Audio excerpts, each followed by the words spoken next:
I got introduced to my first Sidney Sheldon novel many years ago, and let me tell a few words about him at first. He was an American author.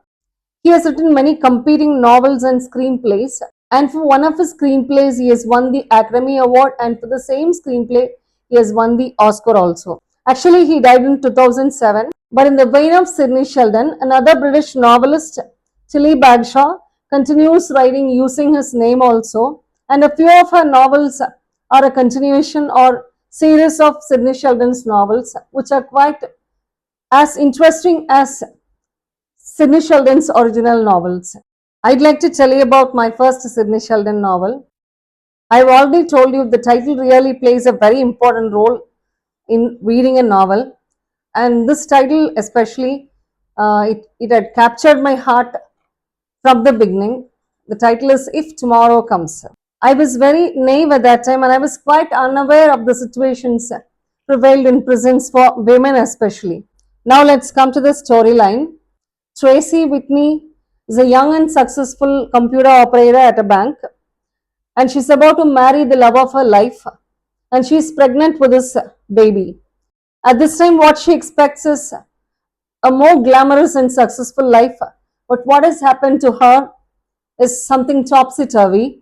She is framed with serious crimes by the mafia, and she was sent to jail. She was completely unaware of what was happening around her, and she was not aware of the crime that was charged against her also.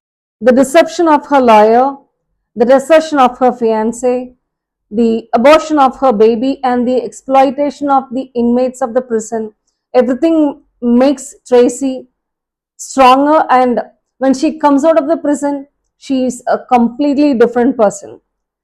Now she searches for a job of her own, but she's not able to find one, and she fails in every attempt.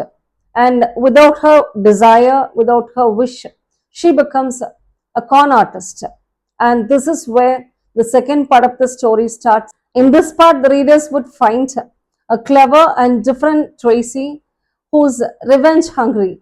And another important and interesting character also is introduced in this part. He is Jeff Stephens, another competing and challenging con artist.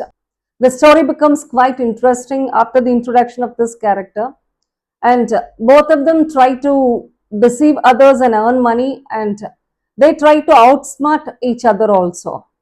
It is to be noted that Tracy took revenge on everyone who was behind her unjust imprisonment and the great losses that she had met with her life, except one. Did she find that person and did she take revenge on him or her? Why don't you find out? Why don't you read this book? I vouch for the excitement, thrills, and surprise that you would get while reading the novel.